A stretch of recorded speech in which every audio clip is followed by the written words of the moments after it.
as this is starting, I just want to say thanks for watching, joining. The last one of these I recorded, it was blank at the end for some reason. Anyway, enjoy. Thanks for joining. Now he's swapping around already, and he looks as though he could do it in a second. Oh, that 1-2 punch, followed by the left hook. Is he going to make this?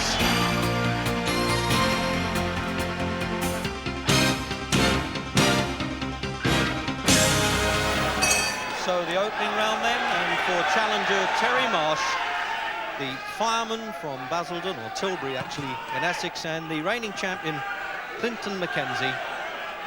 This really is a kind of, let's have a really good look at Terry Marsh. Been around a long time, as he says, he's been quite undiscovered, but he's unbeaten as a pro, 14 wins and 1 draw.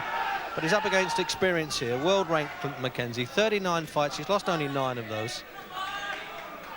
And really been a globetrotter in every sense, Mackenzie.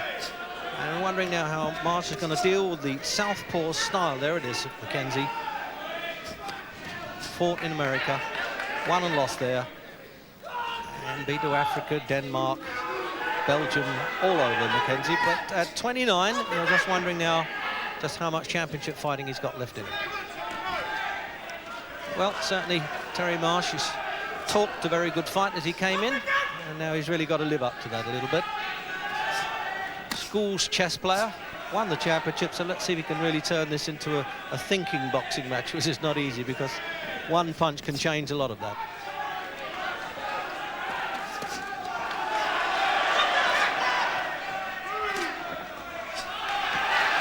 Now, certainly Marsh's straight punches now has already fathomed out the right hand forward style of Mackenzie.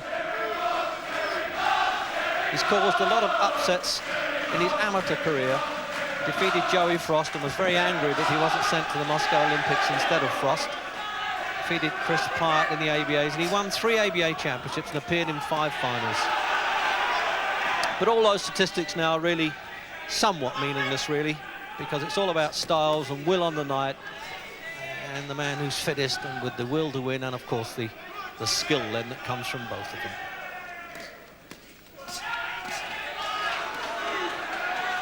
Marsh has been head-hunting with those long punches, and the little, what they call tucking inside punches coming in from Mackenzie to the body there. There it is there.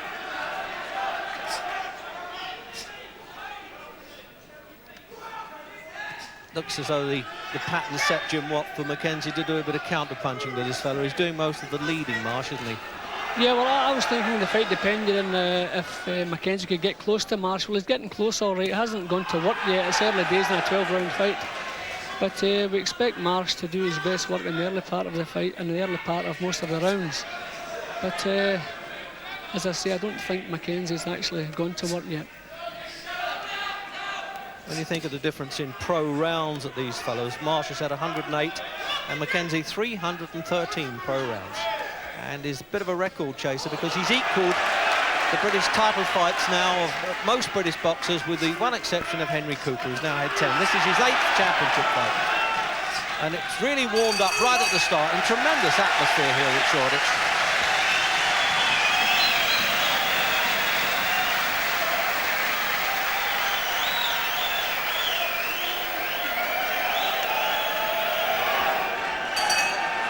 Round 4. And on my card, certainly Terry Marsh has stolen those first 3 rounds all right.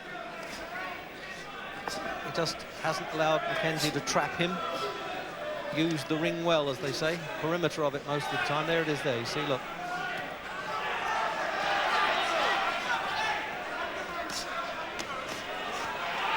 No doubt Mackenzie's saying to himself, I'll probably catch this fellow as we go along, but it'll get tougher if he's not careful, because Marsh has taken some good fighters on in his time and surprised them. But really the first limelight fight of any sort that Terry Marsh has had to win a final eliminator against Tony Sinnott in Bradford to get this shot. So he is the official challenger.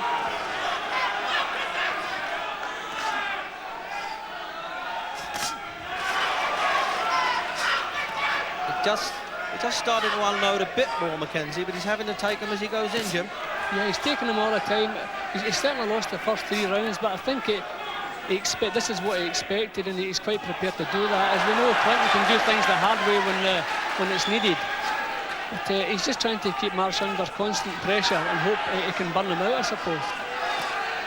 His last fight, Mackenzie, against the American Brett Lally at the National Sporting Club, that was a tough fight. He had to get off the floor to win that one. So you're just wondering whether he is coming to the end of the championship reign or not. But I've seen him do this before, Mackenzie. He's been in some absolute thrillers. Colin Powers, he won the title originally from Jim Montague or Monteague in Belfast back in '78. Then lost and regained it.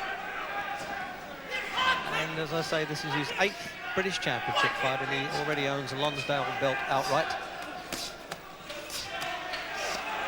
So a minute to go then in round 4.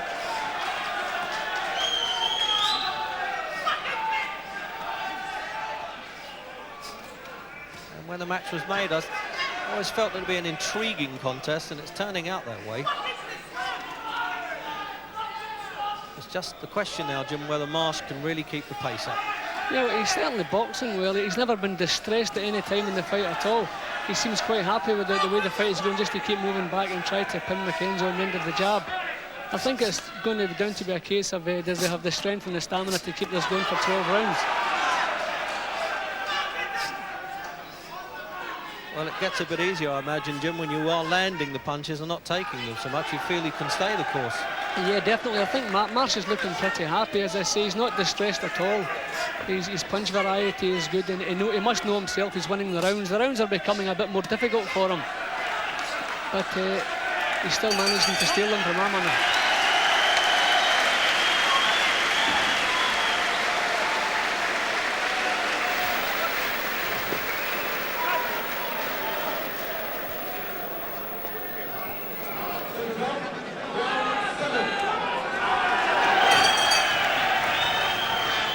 Seventh round,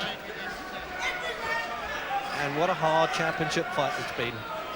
And I suppose in many ways, for people who haven't seen Terry Marsh, the challenger, starting a bit of an upset as he starts the second half of this fight.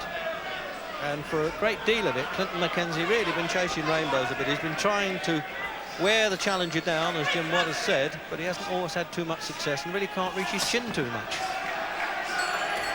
As a side note, it was Terry Marsh that was accused of shooting Frank Warren. I thought I'd add that. Yeah, Terry Marsh was accused of shooting. And he went to prison as well, I'm sure. On Marsh's record is actually against Lloyd Christie, Errol's brother, and that was in London.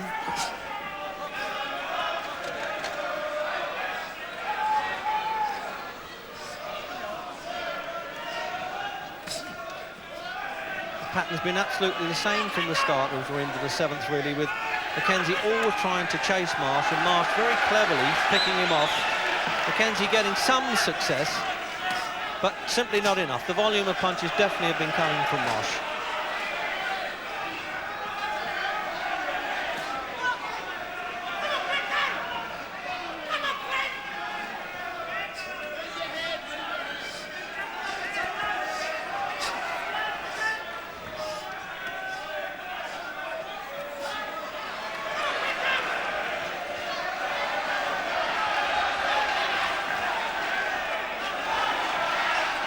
Still managing to keep the straight punches going, Marsh, isn't he, Jim? Yeah, Marsh has got on his bike a bit more in this round, which is exactly the thing to do, to try to make Mackenzie swing and miss, which will tire him out quicker. He was a bit stationary in the last round, which gave Mackenzie some success, but he's back on his bike now, just trying to pin Mackenzie on the end of the long punches. Is that what you champions do? Try and pinch a rest halfway through by getting on the bike, as you say, moving round? Yeah. But this is actually a difficult part of the fight, because they have 6 hard rounds behind them and the prospect of 6 even harder rounds ahead of them. So they'll have to ask each other, or ask themselves, how much do they want to win the title. Seems pretty desperate. Terry Marsh has always said he's never been a truly hungry fighter, but if he can't win this, there's not much point in him going on boxing, which might sound actually as though he wants to get out, but it's exactly the opposite as far as he's concerned.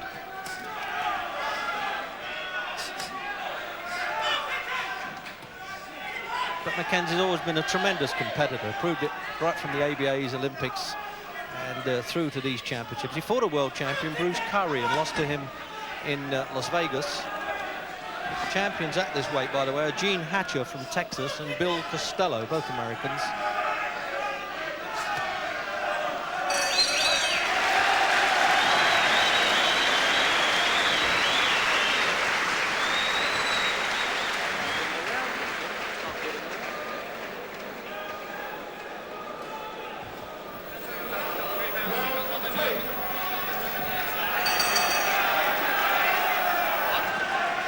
So round 10.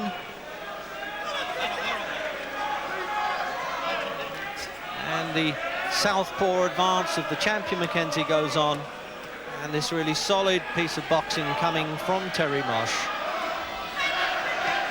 It's almost as though the fireman from Essex has sort of turned on the water hose all the time, just flicked away at the opponent coming in. And really, he's doused quite a lot of the fire in Mackenzie's fighting tonight. Where do you think Mackenzie is? An old hand, 39 fights. He's only lost 9, a couple of those controversial and disqualifications against a man who's had 15 fights, 14 wins and 1 draw. Got a vast experience as an amateur, Terry Marsh, and he's had to box all around the country. The old Have Gum Shield will travel to really kind of make a name for himself and win a final eliminator against Tony Sinnott.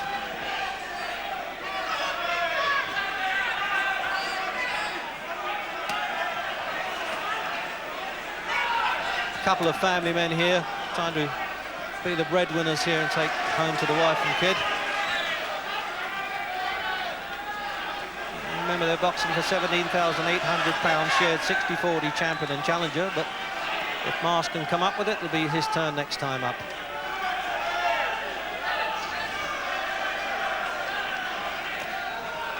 It's a gritty show as always for Mackenzie, that you can always rely on. He'll give it all he's got. He's going to lose the championship, he'll go out fighting like a champion.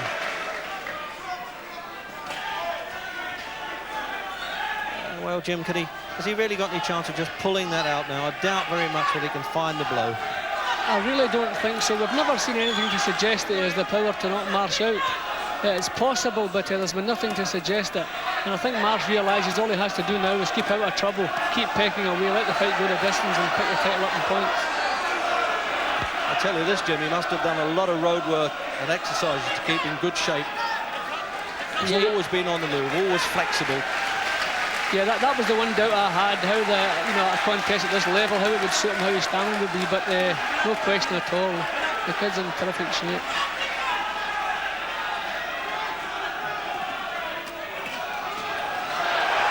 Well, I don't know whether in 30 seconds left of the round, whether Marsh wants to slug it out. It might be a bit foolish, Jim.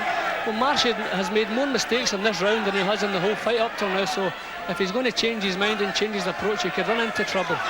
He's making mistakes, but his reflexes have got him out of it earlier on in the fight. Yeah, but he's doing enough to get over the mistakes, isn't he? You see, that's what it's about. Look.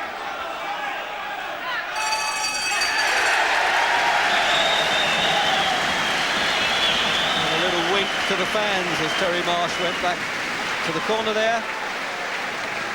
He's certainly got a lot of following in the south.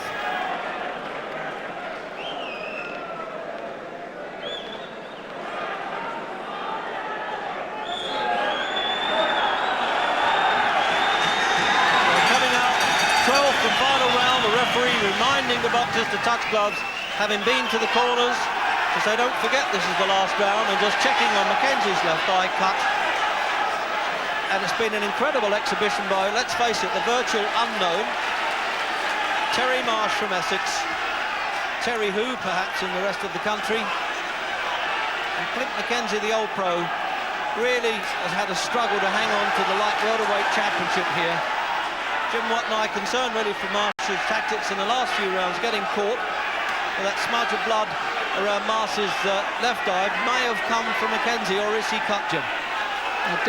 If he's cut, it must be very slight because it's not bleeding, the blood's just sitting there. No, I think it's when they were in close, it must have come from Mackenzie's eyebrow. Oh, the referee got caught in the back of them there. As Mackenzie was going to the body, he's throwing everything. crowd chanting away with a minute gone in the last round. It's just, you could cut the atmosphere with a knife here. They'll go crazy when that final bell goes. And talk about call out the fire brigade for the fireman from Tilbury here, Marsh. I wouldn't be surprised if those lads don't jump in the ring.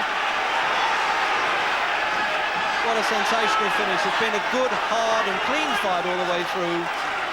The skill coming from Marsh, who some of us wondered whether he could really last the course, whether he had the stamina.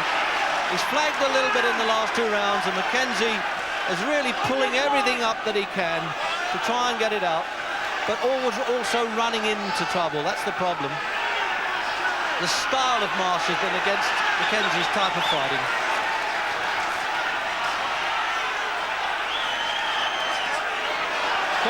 And he's still, we're past the halfway stage in the last round, and Mackenzie, with a minute to go nearly, is really pitching in there with punches still. But Marsh, I think, getting some satisfaction out of trying to outfight him, Jim. Yeah, I just don't think he has the strength to move away anymore. I think he's just trying to grit his teeth and hang on for that final bell. He's taking some good shots, he's taking them. He is. The left foot just wavered a bit there, didn't it? He needs to hang on, and he's fighting back. You won't see a better finish to a championship than this one. The crowd on their feet. Majority after Marsh. Two-handed stuff. What a gutsy show this is. 30 seconds left. Should he be doing this, Marsh? He should be hitting and running, I would have thought. But he wants to win that title and really be acclaimed a great champion. Another guy who's done it by moving and boxing alone. 15 seconds, the heads are bouncing like billiard balls in there. And we're into the last 10. It's too late for a knockout because the bell would interrupt any count. And Marsh definitely flagging, but managed to pump the arms away. It's all over. It's all over. And Marsh the winner.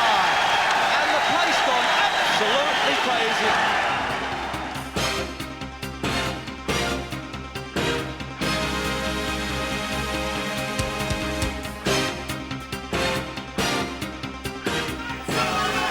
The southpaw from Liverpool, Tony Willis, making his first championship challenge against George Feeney of Hartlepool, who has been in with 2 of the best fighters in the world in his last ones. He had a good fight with Ray Mancini in a non-title fight, really surprised the champion, and then took on the #1 Howard Davis of America. So it suits Feeney, I would think, to get back to the domestic scene after having the fight of the year, according to Boxing News, the trade paper with Ray Catus in London to win the championship.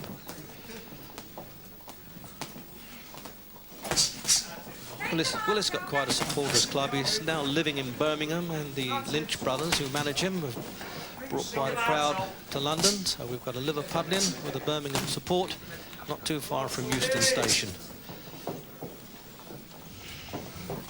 Scheduled for 12 rounds, British Championships, not 15. A minute gone then in the opening round. And they've sized each other up fairly well. There's no ducking and diving. They're good stand-up boxers. Feeney known for his aggression, coming on late in most fights. And Willis, a technically good boxer, double ABA champion, bronze medalist in the Moscow Olympics, and boxed around the world, so he gets experience mostly from the amateur rings. 13 wins as a pro, and he's stopped 9 of them.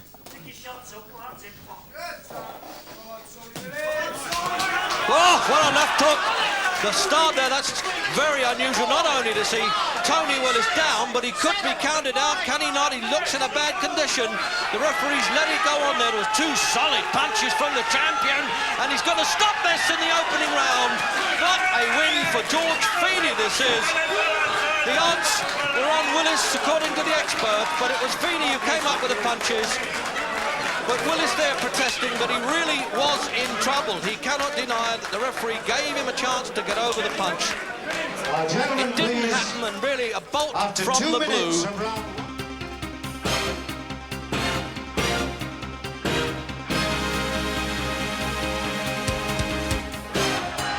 Second round, and really there was nothing in it in the first.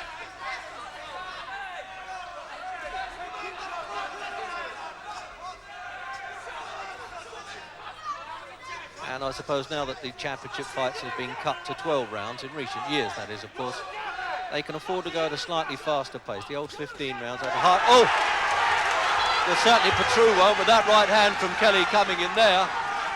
But normally, Petru does absorb a good punch, but we'll find out here. Maybe when he emblazoned the dressing gown explosive, he wasn't kidding. But both of them have been up and down in fights and come back to win. They know how to come off the floor.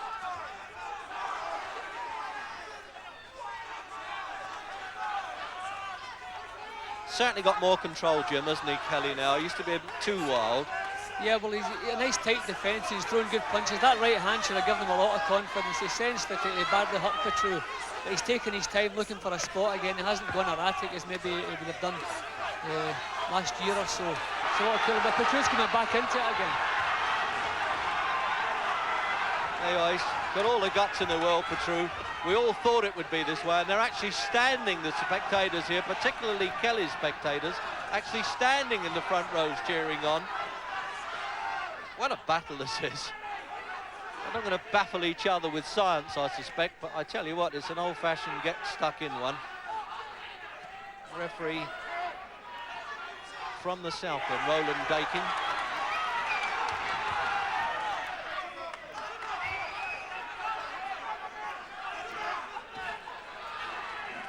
Well, full marks to Costa Petru. He's pulled his way out of that a bit, Jim. Yeah, he has. He's back into it, straight back into the fight again. See, Kelly gets a little bit, the few extra inches in his punches with the way he steps in with him, and that's the reason he's catching Petru now and again with good punches.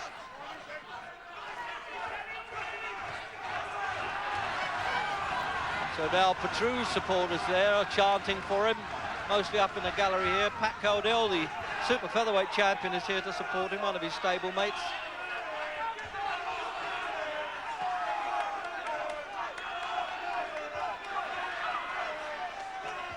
Style-wise, Jim, they're made for each other, aren't they? We get the countdown of round 2. Yeah, well, they both just want to stand there and let the punches go, so the fans are reaping the benefits. I tell you what, it's just as well you and I ducked then. He was coming straight at us, Kelly.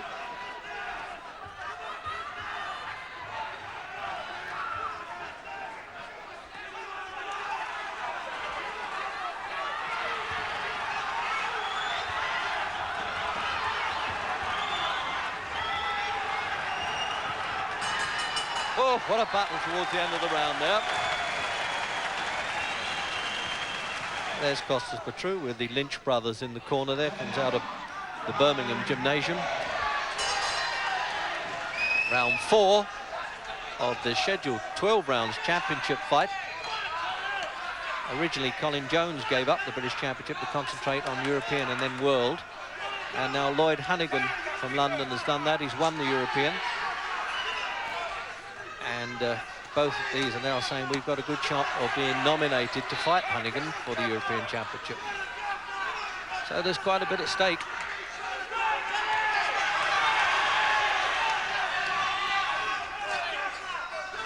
And if it does keep up like this, certainly referee Roland Dakin will have a little trouble with the mathematics if it goes to 12 rounds, because it's really been swaying a bit.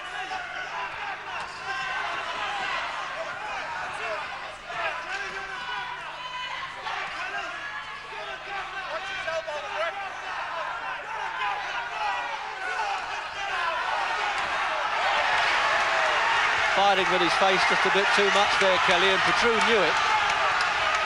He's so determined, Rocky Kelly. Sometimes he has to pay for that. He went looking for him, Jim, and then just stood the counter punches, didn't he? Yeah, just caught a bit square on there. But Petru's setting himself nicely, and he's able to let punches go with either hand, and he's throwing them in 4s and 5s. This is as good as I've seen Petru, but it's still a real hard, close fight. Yes, it looks as though Petru's really pumped himself up for the championship fight, which is not unusual. We've often seen fighters in non-title fights just a bit lacking, and then suddenly they spark.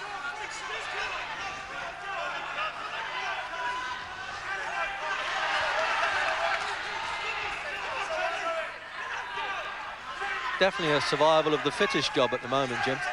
Yep, I think the longer the fight goes, it looks at this point as though Petru's lasting a little bit better. He's working all the time. Kelly's started looking for the one shot. So with a minute to go in round 4.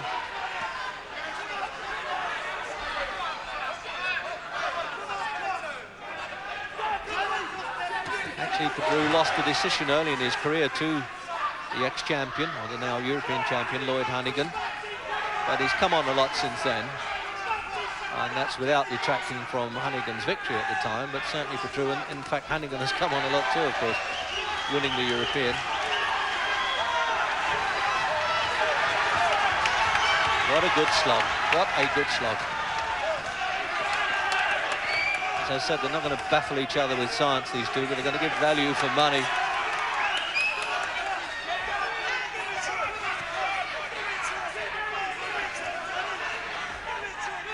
Keeps walking onto them, Kelly, there, a bit recklessly, really. Yeah, this is another fair round for Petru, I would think. He's landed a lot more punches.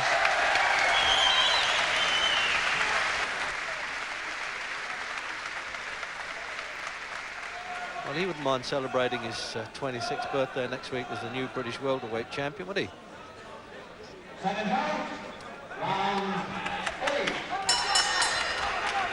Eighth round.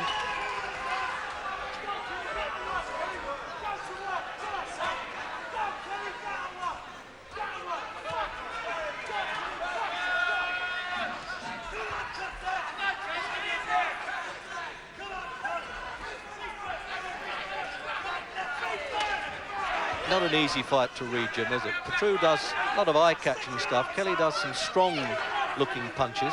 Yeah. But I suppose on punch volume, you'd probably say Petru was ahead. I have Petru 2 rounds in front at the moment.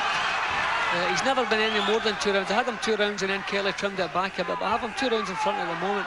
But all the rounds are closely contested, and I'm not saying the referee will be seeing it the same way I do.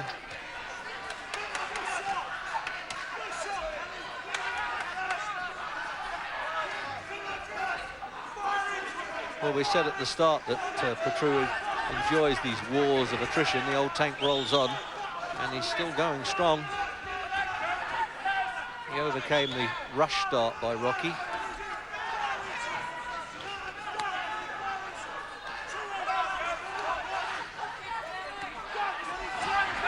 See, Kelly's getting caught with his head up in the air a bit more often now. That's a sign of tiredness. He doesn't have his neck and shoulders as tense as they should be. His head's been knocked up in the air once or twice there.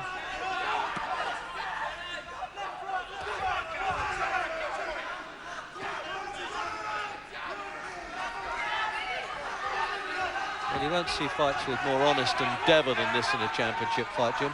No, Neither of them you would honestly call top craftsmen, but they give value, don't they? They get stuck in. Yeah, it's been a cracking fight all the way through.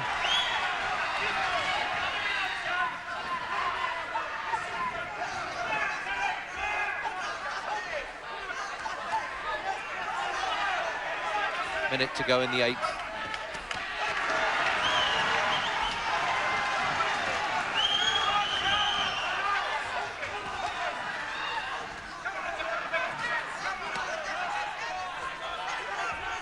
It looks as though both sets of supporters have not quietened down, but when they see Rocky Kelly's right eye has just been cut there as they've been bundling in, that's a blow to him. That's a pity, really. I hope that doesn't worsen and stop a real cracker of a fight like this.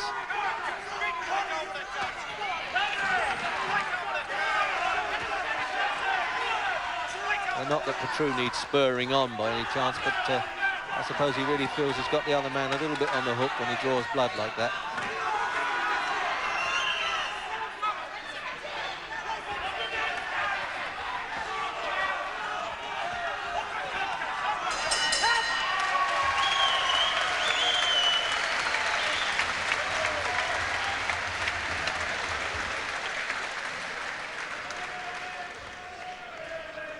The old amateur coach there, Holland, working, as I said, on that cut around Kelly's right eye.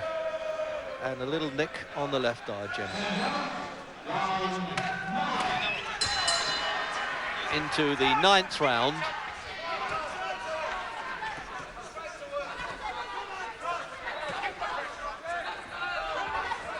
And as Jim Watt and I have been saying, it hasn't been that easy a fight to judge. It's been a really cracking fight. Looks as though the the Greek tank from Birmingham, Kostas Petrou, could just be edged in front now.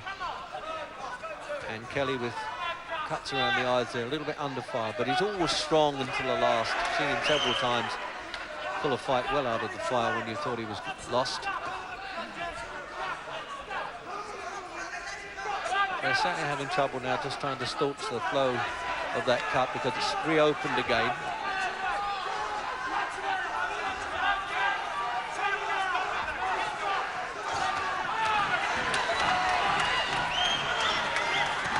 He's always been confident, Kostas Petrou, but you can almost see it now, Jim. Absolutely surging out, isn't it? Yeah, well, he must be happy. He must himself feel he's ahead in points, and he sees he's drawing blood from both of Kelly's eyes, and he must be feeling good within himself. He knows how well he's lasting the pace, and I think there's been more sign of tiredness in Kelly's work than there has been in Petrou's. So I think he's every reason to be quite happy with himself at the moment. But one of Kelly's right hands could change that. Oh yes, one whack in this game can cancel out the arrears. But he's well on top again in this round, Kostas Petrou.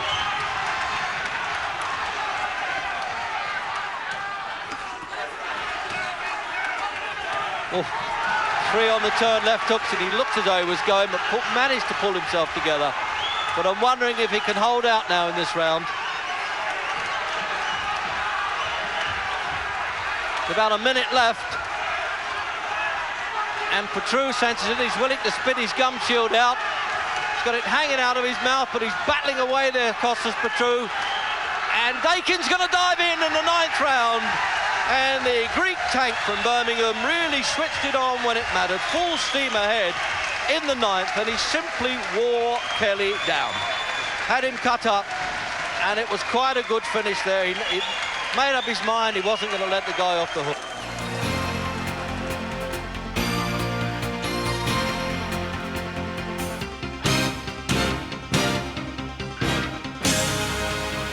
And Jimmy Price wearing the Irish green of Liverpool almost, isn't he? But a bit of an adopted Cockney in some ways. And unbeaten Graham, who doesn't mind saying he thinks he'd like to box Marvin Hagler. Well, sometimes I'm scared to shake hands with Marvin Hagler, let alone fight him, so I admire Graham for saying it, and he's come out to try and prove a point in the opening round. Looks like all these fighters now are trying to follow the Hagler-Hearns lead, and he's done it too. He's been beaten in 1 round before, Jimmy Price, by Ayub Kaluli, the Ugandan, who was former world champion. And we've criticised Graham in the past for being negative. Well, there's nothing negative about this one. He stuck his head up there like a weather vane, and yet he's still thrown enough punches there to really punch holes almost in Jimmy Price. And he's not going to make this because he's fallen back in his haunches. Larry O'Connell, no, he is going to make it. Having another look at him.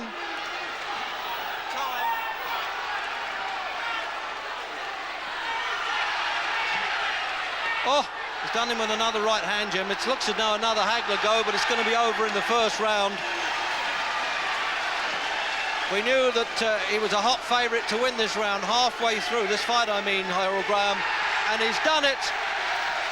Well, you can't take that away. He came out, he said he would come out bombing, the bomber from Sheffield, and he did, Jim. Well, it was a great performance. You can't argue with a 1st round knockout victory in a title fight. But that's the 2nd time I've seen Jimmy Price in trouble in the 1st round. He doesn't seem to know how to tighten up. When he's hurt, he goes firing back. He'll be far better covering up, grabbing hold of an opponent and trying to fiddle his way through. But he tried to fight his way out of trouble, and every time he tried that, Graham was throwing hard punches and landing bang on his chin.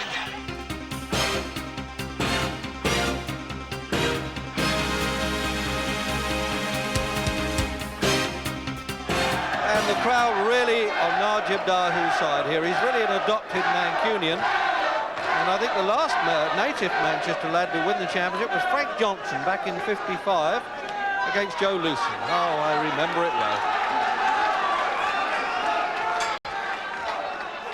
So then the opening round, scheduled, as the Master Ceremony said, for 12. Oh, what do you know about this? I don't believe this one. Caldell on the deck with the first punch of the fight. Unbelievable. It happened with Azuma Nelson, but Dahu's not known for it. This is is unbelievable. The crowd rushing up against the ropes. And very much the underdog, although the more experienced Moroccan from Manchester. That's the first time that Cowdell has been up and down like a yo-yo in his whole career. It was one punch that did it in the World Championship. He came back and won the British, and now can he get through this round?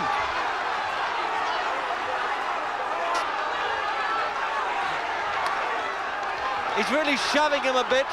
This is unbelievable because he's not really known as a great puncher. He's only stopped 7 opponents out of 48, Daho.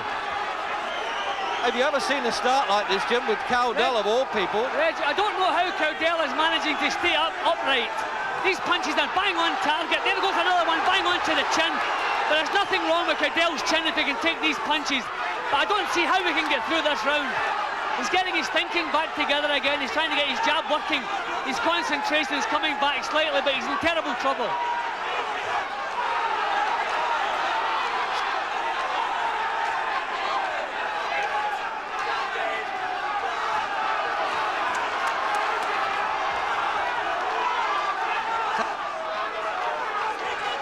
Oh, the left hook again there. As I said, the crowd encroaching the ring a little bit. And not surprisingly, but I wonder if the old general can fight his way back. If he does, what a feat that will be. Charts of Daho, Daho.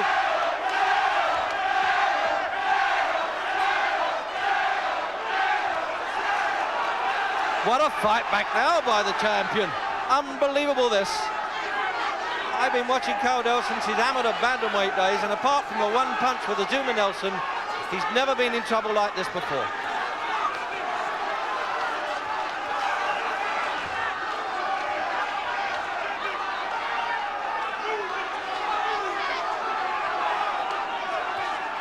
It looks as though he's going to see the round out, Jim. Yeah, he's got himself back together again. Oh, there he goes. He's still looking for Daho. He knows where he is, but he's still in terrible trouble. I think this is probably the bravest round of Pat Cowdell's long career. I don't know how he managed to see his way this far into the round.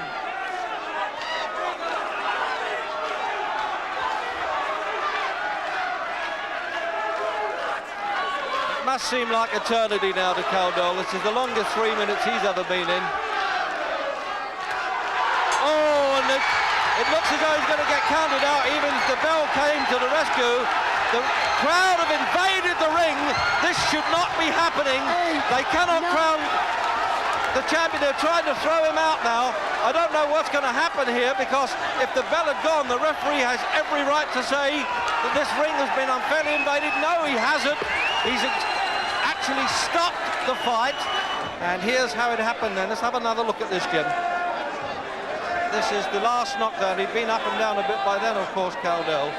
And my heart went out for him, but I mean, Darju took his chance there, and then he struck his, well, almost his neck on the ropes there as he went in dead weight, as it were.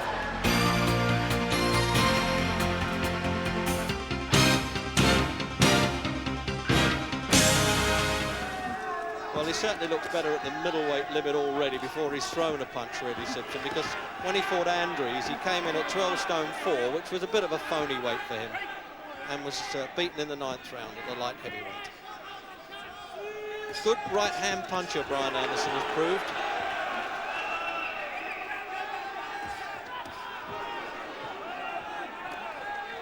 And if you can see now why lodges and boxes with Harold Bubba Graham, they certainly look alike. Somewhat similar style. He's not quite as elusive as Bubba Graham. He tried that long right hand there. I think Simpson's aware of that. Simpson has respect for Anderson, I know. He said, I hand it to the lad, he always comes to fight, and I regard that as a good pro and a good champion.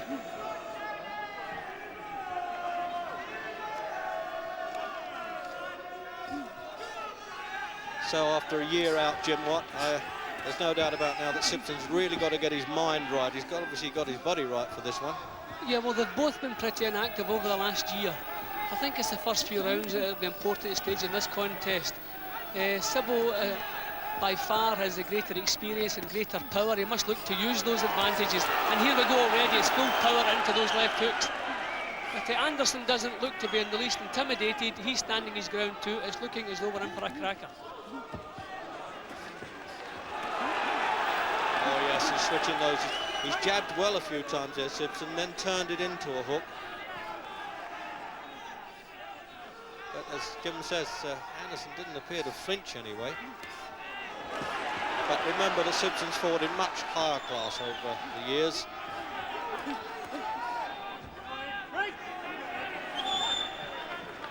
So a minute to go in the opening round. No judges, as in American fights for this one. The sole arbiter, if it needs to be, is Sid Nathan.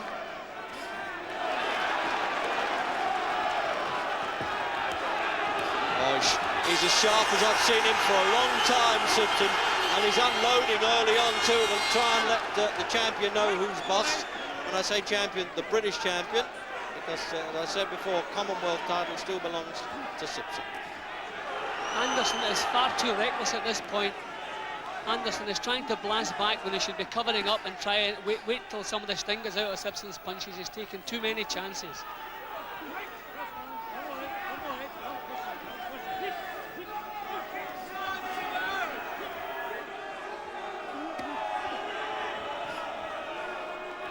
Well, we come up to the end of the round, I'm sure Anderson's cornermen are going to have a word in his ear about that.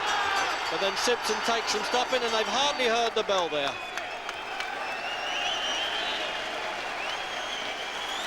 Three years younger than Simpson, but of course Simpson started very early in the programme at 18.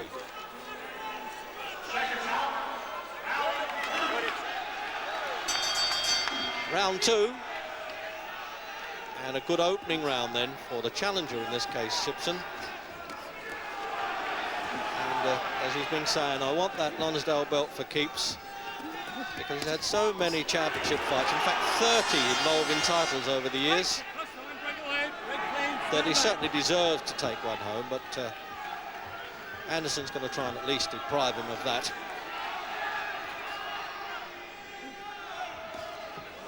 Anderson's path to the championship, of course, was a lot easier than it has been for Simpson over the years.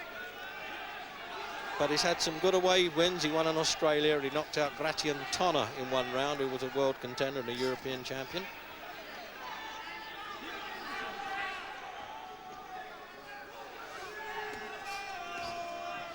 Considering the reach, Jim, I'm amazed really that Simpson can win with a left jab. Yeah, I think this must be shocking, Anderson. I don't think he could have expected Simpson's jab to be so sharp and so powerful. But I thought, we know from history that Simpson is at his most dangerous in the early part of a fight. I thought Anderson would have shown a lot more care, but he seems to want to blast Simpson out of there, but he's taken an awful lot of chances. He obviously feels maybe he is better equipped for a grueling fight at this stage in his career than Simpson is. Well, as Simpson said about Anderson, he's a gutsy guy who comes in and has a go. But as you say, that's not, I think the hit and run might be well advised early on. Have a sort of bit of a reconnaissance look now. Oh, a good left hook there from Anderson. Well, look, Simpson came back and immediately took the play away. That's what experience is all about, 61 fights.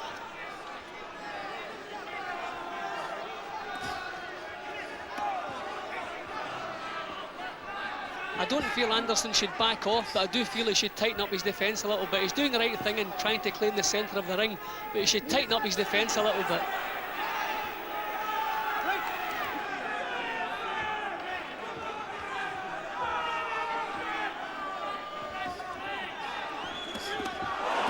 Oh, that 1-2 punch, and followed by the left hook. Is he going to make this? Yes, he is. He kicked his legs up as though he wanted to do an upstart and get up, and he's made it okay. But he's got plenty of time in this round now, Simpson, to finish it. A really good burst of punches there. Or has he got enough time? I think he has still.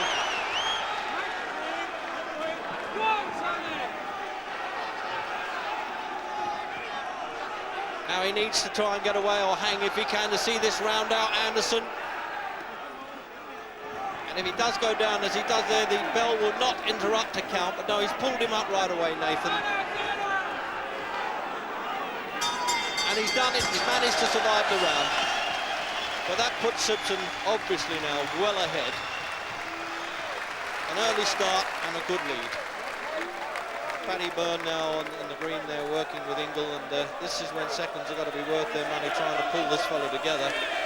Jim, have a look at this. He's been far too loose from the start of the contest, and he paid the full price. You can't give Tony Simpson 3 shots, and that's exactly what he's giving him here. He did very well to come up. Those were tremendous punches, but and he looked very, very dazed at the end of the round. I don't know if he's recovered yet, but they've got a lot of work to do in the corner. Look at the punches he's taken here, full-blooded punches. The best punches Simpson's thrown for a long time. He's taken and managed to recover, but that must have taken an awful lot out of Anderson.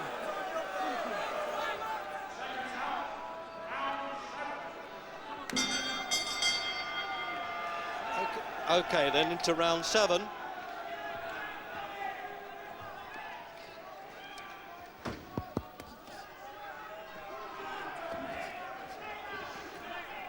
So now let's see whether Terry Marsh's fancy there, whether Anderson can get back into the second half of the fight.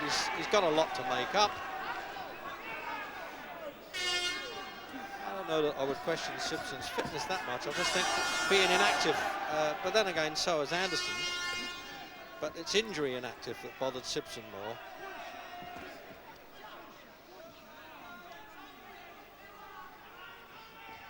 Changing fortunes a little bit, Jim, isn't it? But I still think Simpson's got such an advantage here. He'd have to throw it away now. Simpson still has all the advantages, but a couple of times in Tony's career in the past, we've seen lapses in concentration when the fight reaches the later stages. If I was Tony here, I would think about winning the next 2 rounds and then just survive over the last 4. Obviously, he's used up an awful lot of steam in the first 6 rounds. But he doesn't want to lose this round or the next round, because if he can win these rounds, just drive himself forward for another couple of rounds, then it'll be almost impossible for Anderson to win. Oh, lovely shot from Simpson. Well, you could really almost shout out timber as he hit that. There was a little delay from that left hook, and he swayed and went over there like a tree being chopped down in the 7th. And I don't think he's going to let him off the hook this time. Referee Nathan poised to dive in there. No, he's pulled him apart. He hasn't stopped it at that point. He's giving the champion every chance, and he'll need it, because he really is floundering.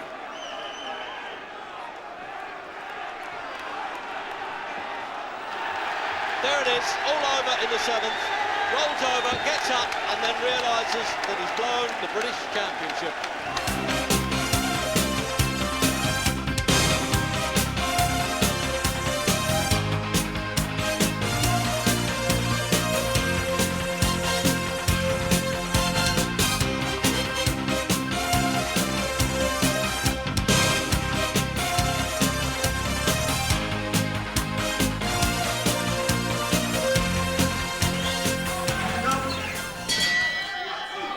Title is at stake, and an unusual contest between 2 very close friends.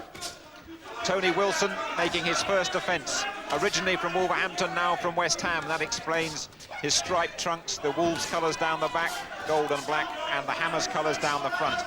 Against Brian Schumacher, unbeaten from Liverpool, and a lot of Scouse support here for Schumacher. Schumacher could be very dangerous early on. Both men are susceptible to a big shot. And a lot of support here for the challenger, and Wilson down in the first. No count, box on.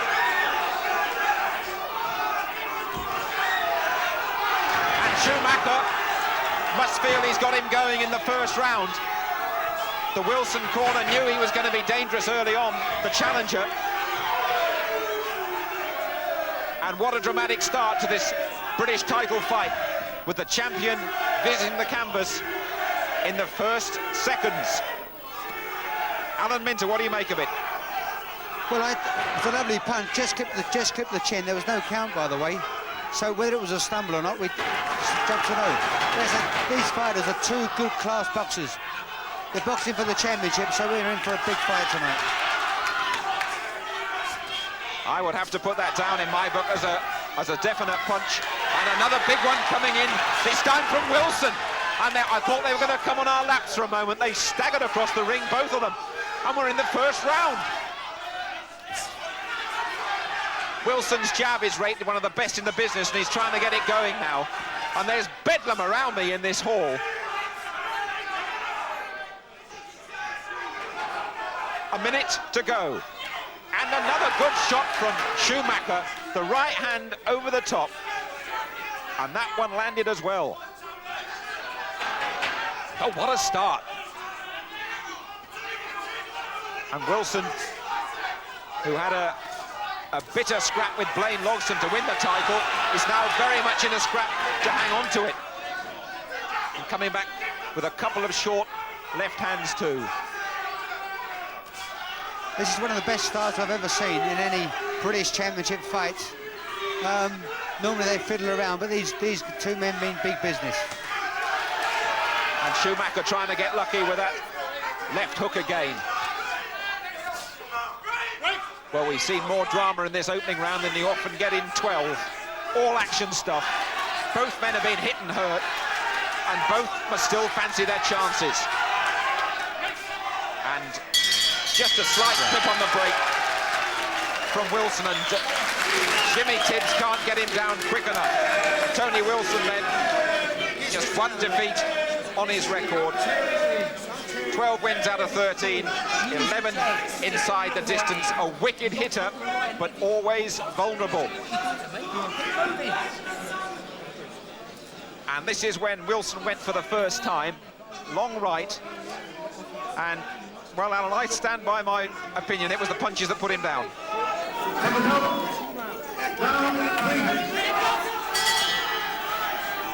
The third round then, and surely they can't maintain the dramas of the first two.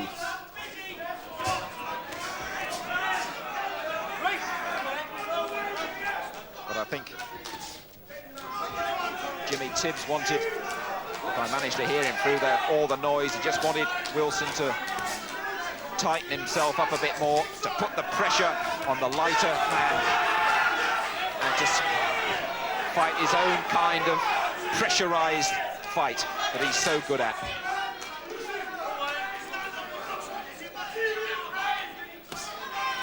And get that jab thrusting through Schumacher's guard, and he's done it 3 times there. Schumacher, for instance, to have a fight and to stand toe-to-toe close with a heavier man is paying the penalty, because you cannot give weight away, not at this class.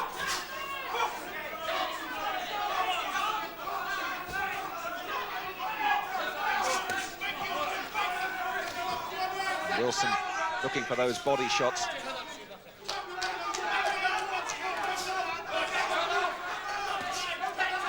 His fans clustered round me at ringside are telling Brian Schumacher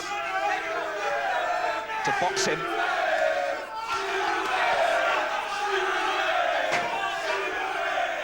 John Conte, who won this title in 1974, a big hero of Schumacher, but some of his work is just looking slightly ragged in this third round. For the first time, his head really jolted back. And if I remember rightly, looking back to that seconds out in Cardiff, I think the third was a decisive round for Wilson there against Blaine Logston. He really poured it on. Stopped Logston on a cut. Finally. But Schumacher feels this is a big opportunity for him. And he's still got a lot left. And he might just have been fooling a bit there, because Wilson has spent quite a long time on the ropes, looking for an opening and looking for a counter punch. And coming bustling back on the ropes, and now turning the screw on Schumacher, and Schumacher is wobbling above me.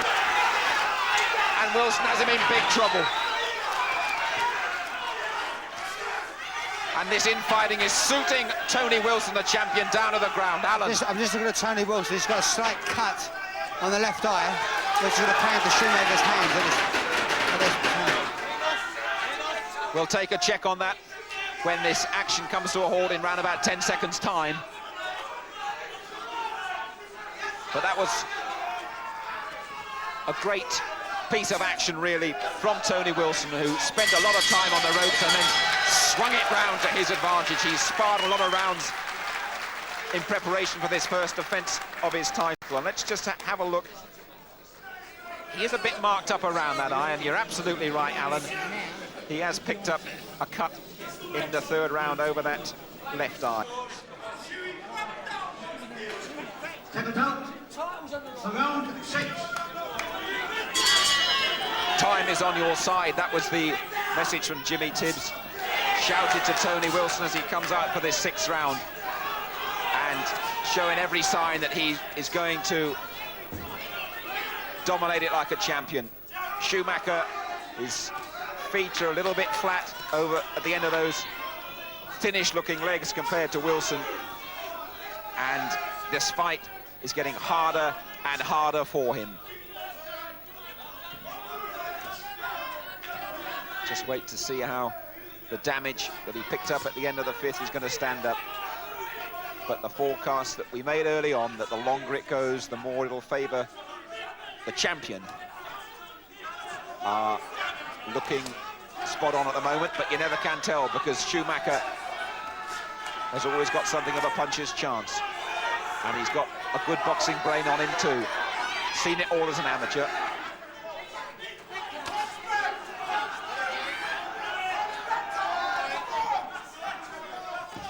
But just a bit more wary now, Schumacher, of Wilson's power. Wilson has done this before, hasn't he, Alan? Spent a lot of time on the ropes as if to drag the challenger in and then try to turn the fight round. Yeah, I was going to say, Jim, that every now and again Schumacher looks rather tired, takes his time and comes back with lovely hooks to the head, and even in this round he's rocked Wilson.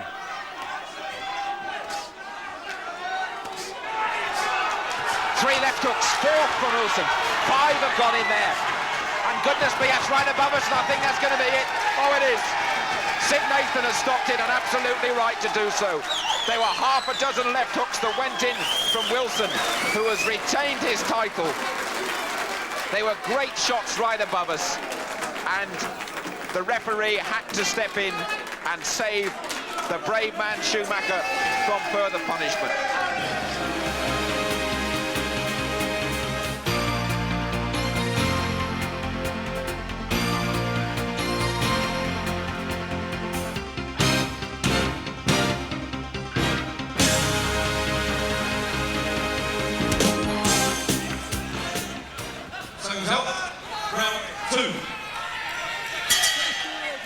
Into the 2nd round, and referee Morgan making sure they don't come out too early for work. They don't get paid between rounds. Good punch-picking start, I thought, there by Stretch, Jim. Yeah, it was a good first round for Stretch, considering he's a challenger. Is the challenger shaken by that one, Stretch? I know he's laughing. Maybe his feet just slipped a little bit, but it looked a good enough punch, and maybe just to remind him these championship fights can be hard. I never take liberties with an old pro champion. And that's given the Cooper fan club something to shout about. And they're here in big numbers as well. It's a good crowd at the Rivermead Centre. I think Stretch was a little bit dangerous with his head there, as after he'd thrown the punches, he moved in behind his forehead slightly.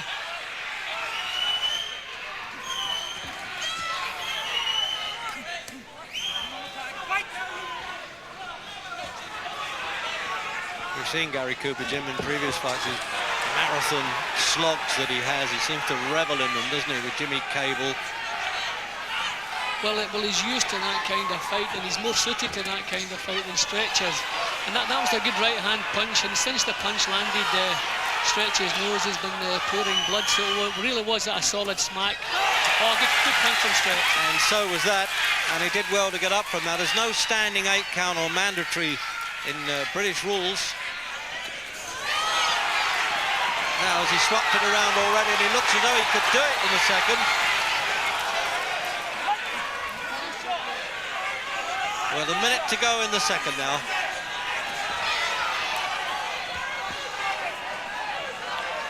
Cooper's eyes looked pretty clear, but he was obviously shaken from that punch. He got up quickly, recovered quickly, but Stretch has seen his chance and he's looking to repeat it. I think the pride as well as the chin was hurt there too, Jim, for Cooper. I don't think he could believe it. He was on top for a second or two there, and then he suddenly got caught. But he is, as I said at the start, he's a very dangerous puncher, Stretch, and that goes right back from the amateur days. Always club champion.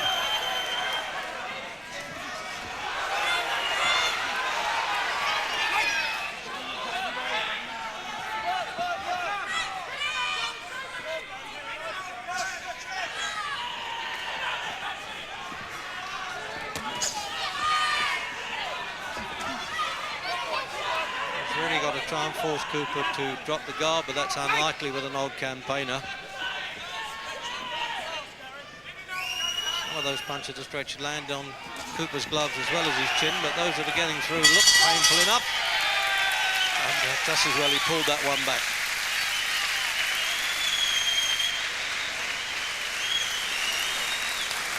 Well, you could call it a bit of a lived-in face, isn't it, Gary Cooper? He's a real old campaigner in this game, and always gives his heart into it as well, which is respected by other tradesmen. Here's the knockdown, Jim.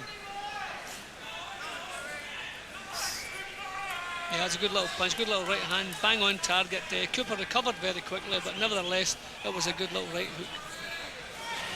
And there's Lionel Blair, and then just along there, the dark-haired lady, that's Lionel's daughter Lucy, who's currently Stretch's girlfriend. Seconds out. Round 5.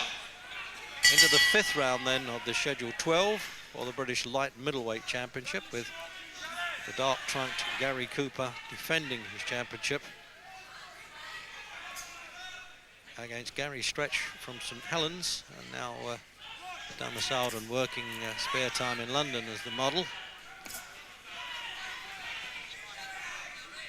And the self-proclaimed gifted one is going to have to work now in his challenge for this championship, because he's a good, durable fighter, but he'll need to be Cooper because he's soaked up a few good punches there. And that would look like a left hand. He caught him square on with that. Now, he can't complain that he doesn't hear this, and it's early in the round, so Stretch has got a good chance, surely now, of stopping Cooper with 2 minutes to go.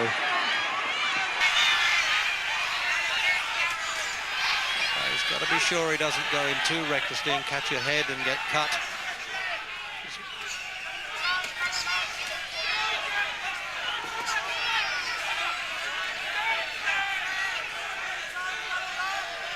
You can bet Cooper will try and con his way out of this. 193 pro rounds before he came into this fight. But as they say, it's very much a young man's game, this.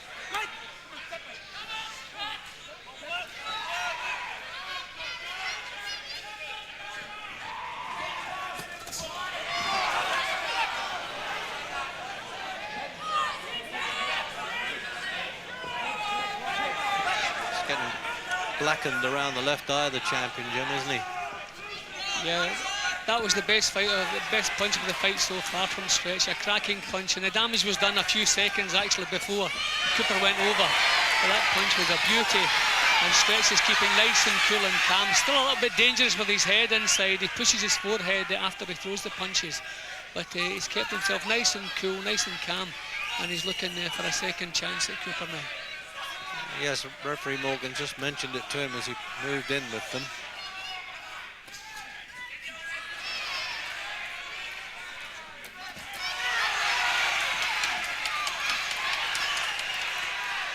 He's really shipping some punishment now, Cooper, slowly and inexorably.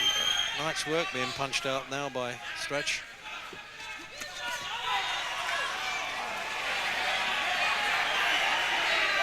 And he's really made a big point of that, and I don't understand why Stretch is doing that, Jim. He's well on top. Why is he bothering to sort of annoy the referee and make himself unpopular when he's winning? He's been very dangerous with his head all the way through. Every time they go into a clinch, he pushes his forehead up, and it'd be awful silly to risk a disqualification now.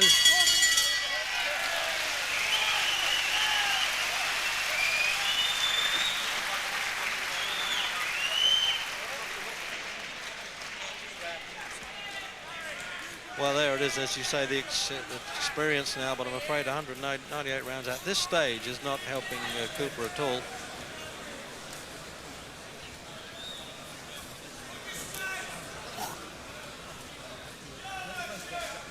Now, Jim, you can see that knockdown now. Now, beautiful punch from Stretch. Cooper caught Cooper bang on target. He managed to keep his feet and then ended up with a beautiful punch. And that second one took short, right over. sharp, merciless too, wasn't it? Cycles out. Round 9. Round 9. And now it's become a hard slog for a scheduled 12-rounder for this championship.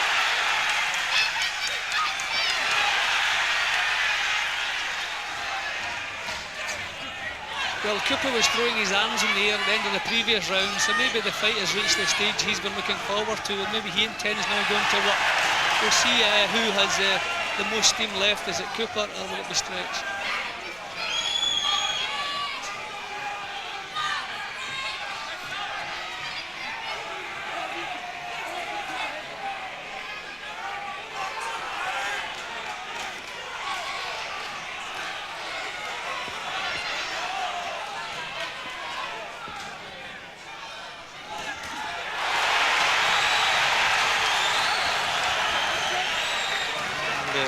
Stretch doesn't mind grabbing there for a bit of safety either, Jim. Well, this is probably the worst time for things to change when you've been in charge of a fight. Still 4 rounds to go, so a long time in front of you, and to see a tough champion come back at you like this. I don't know how long Cooper can keep this going, but he fancies it at the end of the previous round, and he certainly raised the pace. So I wonder what's going through Gary Stretch's mind now. What does he do? Does he hang on to his lead, take things easy, or does he stand his ground and plays back? But it's really turned into a cracking fight now.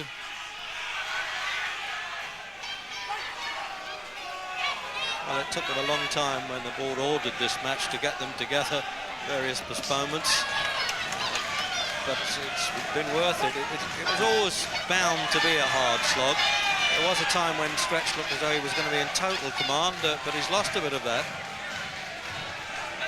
See, Cooper's legs still seem to have plenty of strength about them, which is the main thing at this stage in the fight. He's still up on his toes, dancing back from Stretch. So it still looks to have quite a bit left.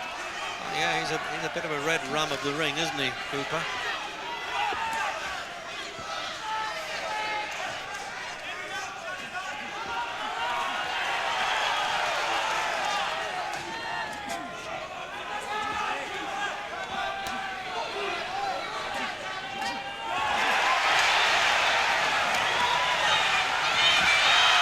It was thrown down there. The referee won't have that. Quite rightly, shouts out push, wipes the gloves, although there's no rosin in the ring at all these days, very rarely. And there's Cooper back in trouble again in the 9th.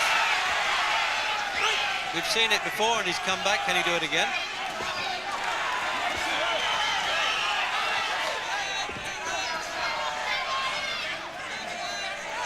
A bit reckless there, they're bumping and boring there, Jim. Now no wonder the faces are swelling up.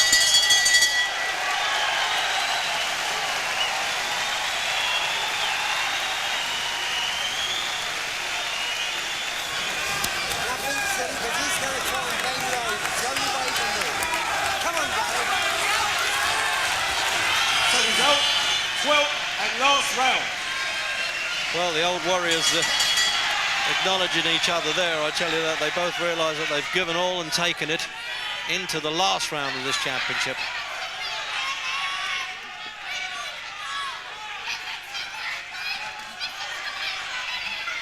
You've got Stretch in front still, Jim, but has it closed at all in the last few rounds? No, Cooper's work has been better in the last 3 rounds, but he hasn't done enough to turn the fight around. Stretch has always really been the busier of the two. The better boxer, better punches all the way through. I have him pretty comfortably ahead in points.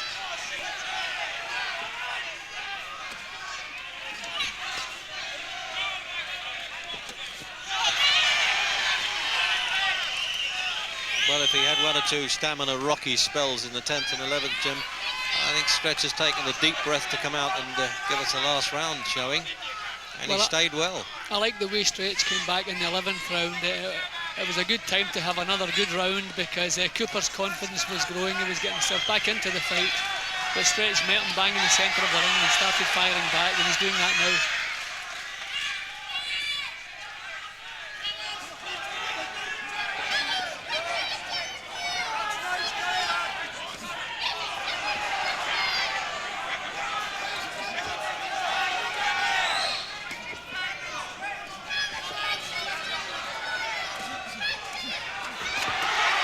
Oh, he really fell into that one, Cooper. He was leaning in and Stretch counter-punched. Clear round it looks again for Stretch now, which really makes sure he gets home. Not that we've ever been much doubt, certainly Jim hasn't. But if the referee wanted something clear-cut, he's getting it. He should have his points okay by the end of the 11th. They don't have to top up the whole bout. They do them as they go along, a plus and minus. So he should be able to get the decision the moment the final bell goes with just under a minute.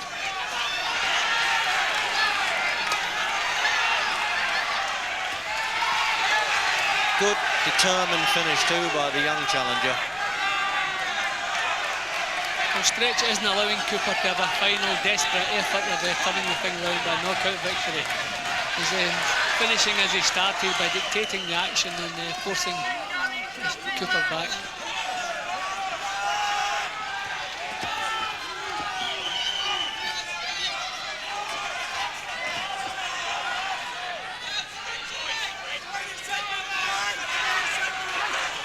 So there it is, the countdown now, which looks like the hailing of a new champion at the 11 stone division in Britain.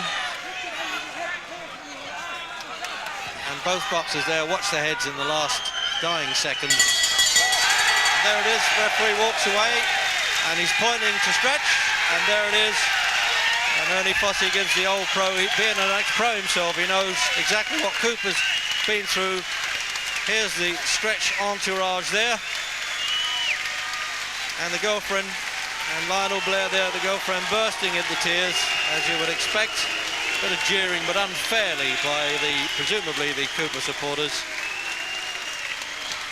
As the Member of Parliament, Julian Critchley, give Gary Stretch the Lonsdale belt.